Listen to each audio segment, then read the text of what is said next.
Чист воздух за дишење активистите ќе бараат преку онлайн петиција. Движењето за чист воздух, испровоцирани од како што пишуваат игнорантскиот однос на надлежните, ја покренуваат петицијата како последна шанса за институционална битка за обезбедување на поквалитетен воздух. Во писмото кое ќе биде доставено до владата, Министерството за животна средина и други релевантни институции пишува: Апелираме до владата да се откријат деталите за причините за загадувањето, со констатација дека Министерството за животна средина и просторно планирање се уште нема излезено со веродостојни податоци околу причинителите на аерозагадувањето.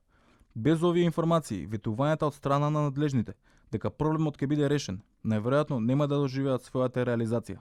Иако загаденоста на воздухот во земјава добива енормни размери, а лекарските статистики бројат 1200 смртни случаи годишно како последица од загадениот воздух, градските власти не ја почитуваат обврската по 10 дена континуирана загаденост да привземат мерки. Во делови од Скопје мерните станици неодамна мереа загаденост на воздухот на 20 дена редоследно, а некогаш и алармантни 20 пати повисоки вредности од дозволените.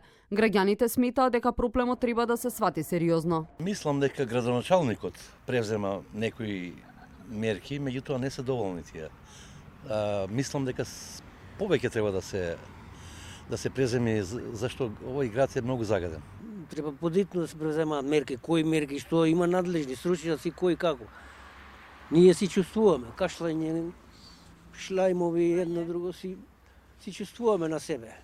Секако дека треба да преземат тие се као први луѓе на градот, да речеме на општината, кој што треба да се грижи за здравјето на жителите. Мислам дека треба да го свати посериозно, пошто реално е проблем. На петицијата која е отворена на 29 декември досега се потпишале над 2000 граѓани. Неодамна градот призна дека мерките за намалување на загаденоста на кои се повикува ќе имаат ефект дури за 2 децени, што според граѓаните е придолго поради што треба да се воведат итни мерки како рестрикција на сообраќајот и бесплатен јавен превоз. Оваа зима градот не препорача мерки против загаденоста и само еднаш прскаше со средството калциум-магнезиум ацетат.